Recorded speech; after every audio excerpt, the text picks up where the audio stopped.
when I was given those antidepressants, I became very disinhibited, to say the least. Oh, I have to own it all. But I mean, it's so embarrassing as I look back. It wasn't me. It was an autonomism coming up from the subconscious, uprushes, and behaviors and things I said that were not me. Very embarrassing, and that is what happens on these drugs. On these psych drugs. The big pharma makes billions from lying to us. They call it torturing the data. They make the data until it says positive about the drug. They just work at it. They spend billions on marketing, not half as much on research, except insofar as it has to do with marketing. And they torture the data, which means they make it say what they want it to say. Meanwhile, we're all suffering. We go to support groups. Other people are suffering, are suiciding. They've lost everything. They've lost all motivation and inspiration, and all doors are closed to further opportunity. And they've lost decades of their life. And you have to taper off these drugs, and that takes years. If you come right off of it and taper too fast, you're going to be extremely hurt by it and then lose more years. That's big pharma. Stay away from that. Don't go to doctors if you're depressed. Wait for it to pass. The most dreary day today signifies it's all going to open up tomorrow. It's like a tsunami. The whole beach clears before the wave. There's no water. And then the whole water comes in, a splurge. That's the way life is. Our faith is tested that way. You have a depressing day, wait for it to pass. Tomorrow it'll all open up.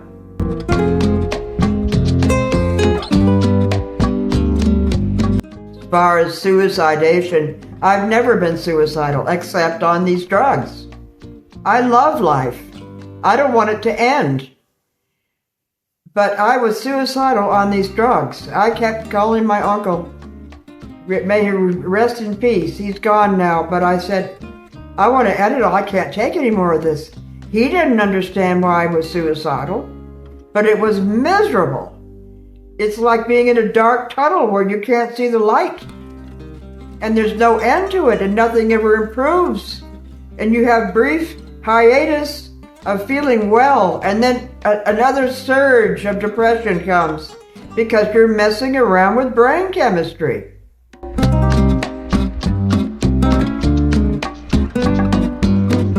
You can't say in a support group, I'm strong, because suddenly a surge of the drug will come upon you and make you crazy. There's no saying that you're strong over it. That's like the alcoholic saying, I'm strong, I can take one beer, I'm strong. No, he can't. One beer and he's off on a toot because it's the disease. Anosognosia takes over the brain, and it's bigger than he is. He is not captain of his own ship when it comes to drugs or alcohol.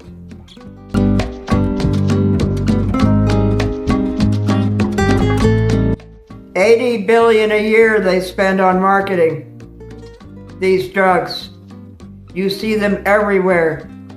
You used to be able to trust medical journals. I read them, but now it's all ads. They pay academics to write good reports on them. You cannot trust it. $80 billion a year on marketing, and you can see it on the TV.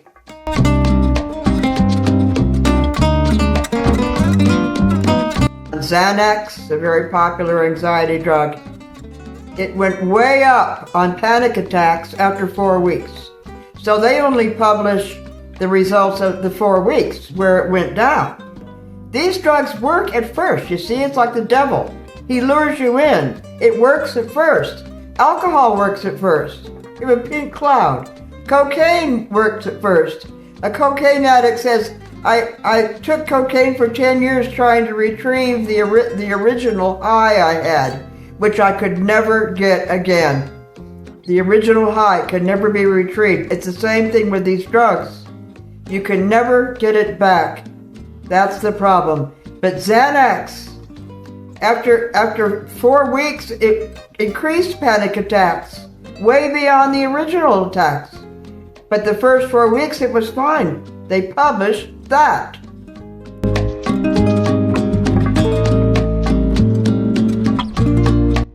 Xanax became the best-selling drug in the country, America, because everybody's having anxiety. It's reasonable to have anxiety. Isn't it reasonable to have anxiety in a war, for example? Or in a bad marriage? Or if somebody's trying to kill you? That's a rational response. We need anxiety. You don't take a drug for it, which is only going to increase your anxiety after 4 weeks.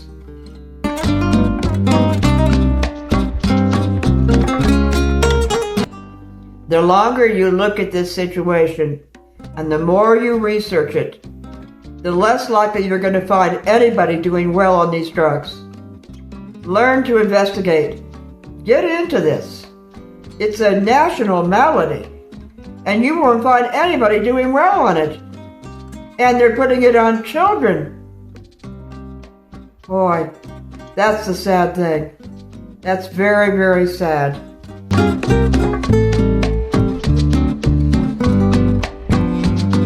Look at my friend, my psychiatrist friend wrote me, Big Pharma doesn't favor long-term studies for 2 reasons, monetary and the outcome.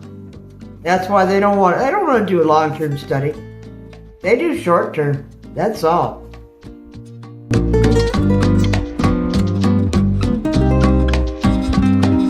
The worst part is marketing is published as science.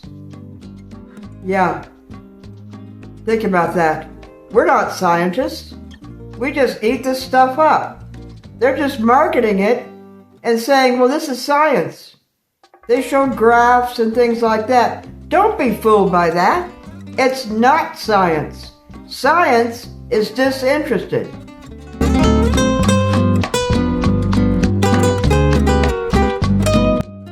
Listen to what my friend wrote to me, how they do it. Big Pharma writes the studies to make them look good. They analyze the data. They do it. Then they hire ghostwriters to write the papers. Then they present these studies to big names in academia that want to front the study. Then they sign it off and share it as if they're authors. It all starts with Big Pharma. They analyze the data, they set it up, they get ghostwriters to write it up as if it's from somebody else, and then they put big names from Harvard or Yale on it. And then we're all sold. And then the small town doctor says, this is safe. Look, this is absolutely safe. Let me show you this article. This is an esteemed name, and it is safe. And it is not safe. And that person's life changes forever.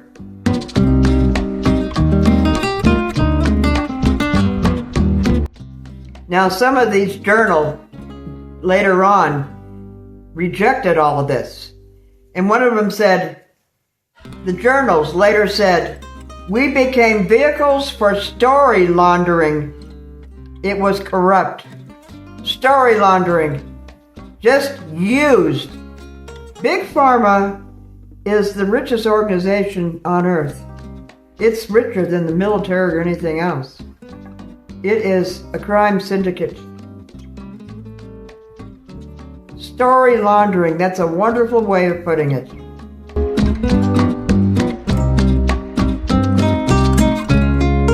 Some small town doctor feels obligated to use this great drug propounded by some bigwig at Harvard who was just a front for a ghostwriter from Big Pharma.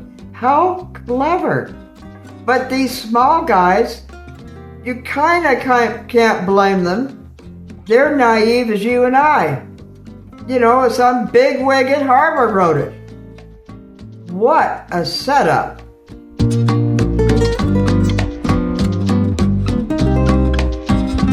Yes, that's a saying in America. In America, laboratories. The saying is, torture your data until they confess. Work on that data to show something. They can show anything by manipulating the data. Torture their data until they confess. The difference between, this is what my friend wrote, the difference between honest data analysis and one they manipulated is worth billions. Billions. Get help on the drug industry.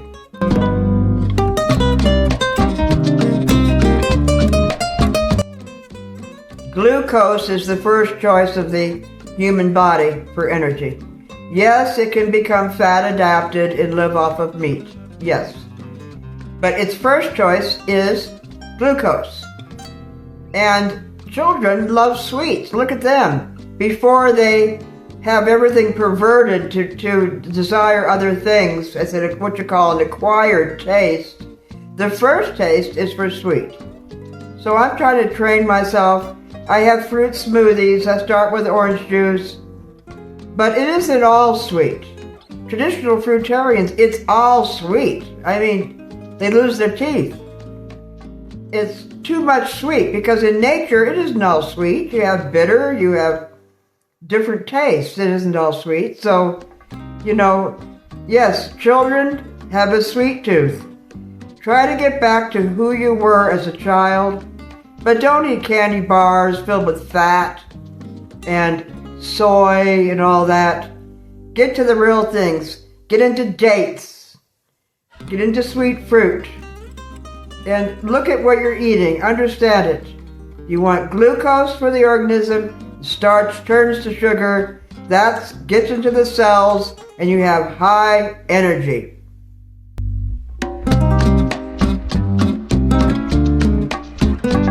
I've been following Draggin writer on diet and freely. That we need sugar, starch, carbohydrates, carb up. Okay, but I can't follow him totally because he advocates sugar but seems to be unconcerned about whether it's processed or, I mean, I get into a lot of problems with processed food. For example, starches. He uses rice noodles are okay? No, they aren't. All the fiber's been taken out. They're processed. I get sick. Or he advocates vegan candies. Well, even if they don't have dyes or gelatin or fat or sweeteners, they're still processed. And there's still other combinations of things in there, and they make me sick. So I have to tweak it way down from what he says. I believe in the sugar and the starch and the fruit, yes. But I cannot eat processed food. So my tweak on the diet is this. And also he's against all fat. To tell you the truth, I need a little fat at night. I need a little almond butter at night. I eat breakfast only, and I get kind of hungry later. Just about a half a teaspoon of almond butter. That's fine. And I'm done. That's enough for a meal. That is a meal. But my tweak on the diet is what I call modern fruitarianism. That would be, excuse me, whatever that is. Fruits, greens, nuts, and seeds. And botanically, corn, rice, beans, and wheat are fruits. They're born from the flower of the plant, and therefore they are fruits botanically. Now that extends the breadth of the diet for you. That makes it doable.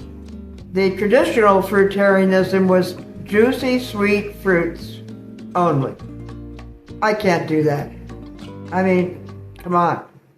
But adding corn, rice, wheat, and beans, I use refried beans, low fat, that makes it doable. That you are a fruitarian botanically.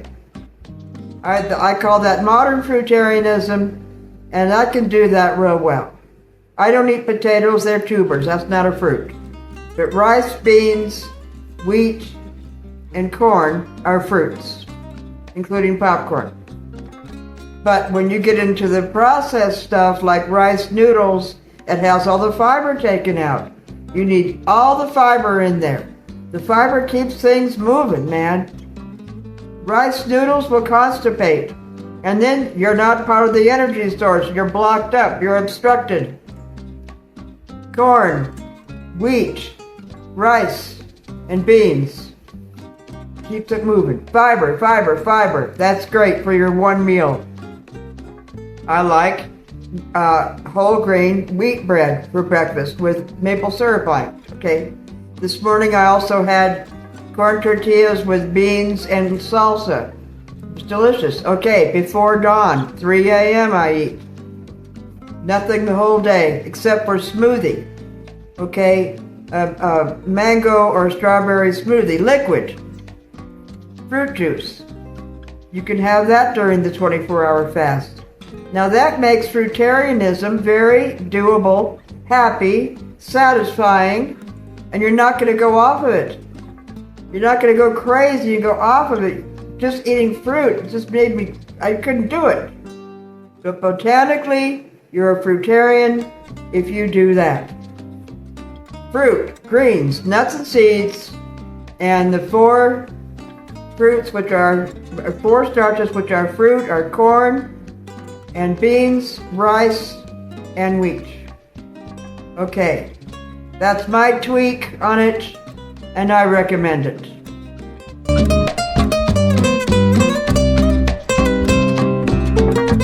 Many of the doctors will tell you to go low carb or keto.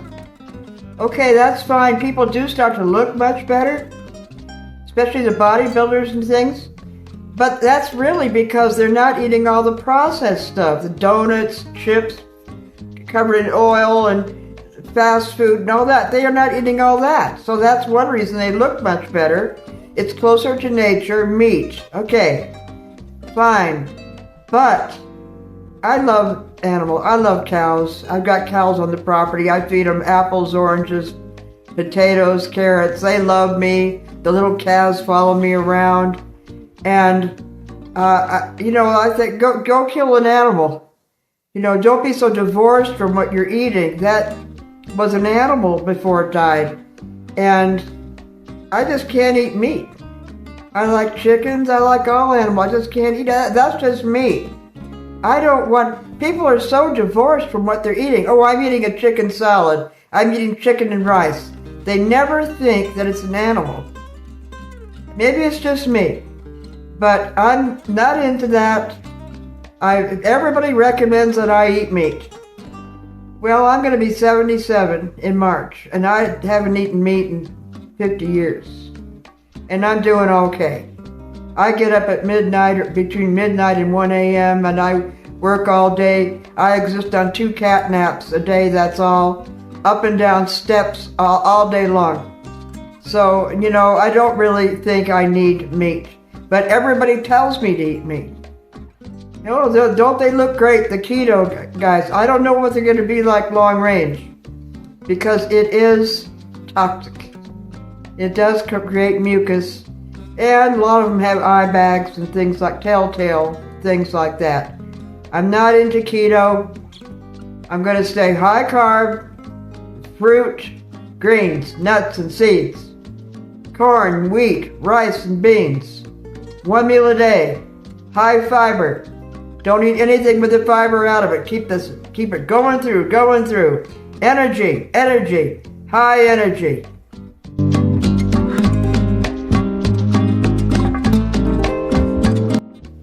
You can have high energy your whole life. You can jump out of bed in the morning, even at 1 or 2 a.m. You can exist on a couple cat naps a day.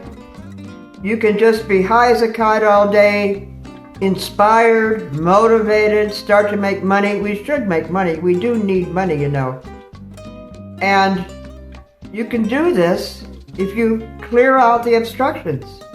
People are holding you back. Your bad habits, i.e. sin, are holding you back. And food is holding you back. Clear it out. All disease is obstruction.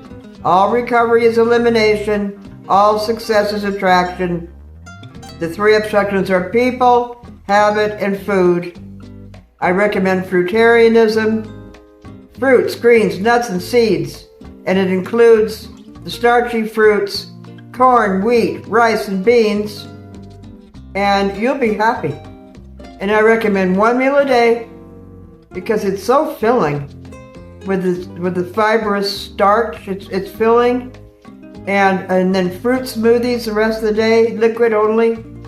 And you'll jump out of bed tomorrow morning because with that fasting 22 hours on solid food, it resets the system.